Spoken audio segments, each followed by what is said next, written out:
Mlhové světlo s integrovanou funkcí Corner Light je u vozu Škoda Roomster umístěno v předním nárazníku.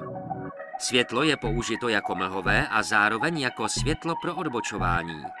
Nová funkce spočívá v samočinném individuálním rozsvícení pravého nebo levého mlhového světlometu. Osvětluje prostor v rozmezí úhlů od -30 stupňů do +60 stupňů od podélné osy vozidla. Funkce Corner se aktivuje za podmínky, že jsou zapnuta potkávací nebo dálková světla, mlhová světla jsou naopak vypnuta, volant je natočen, nejsou zapnutá varovná světla a rychlost jízdy je od 0 do 40 km/h.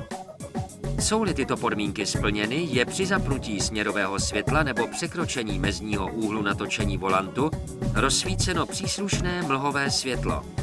Při zařazení zpětné rychlosti je funkce Corner Light potlačena.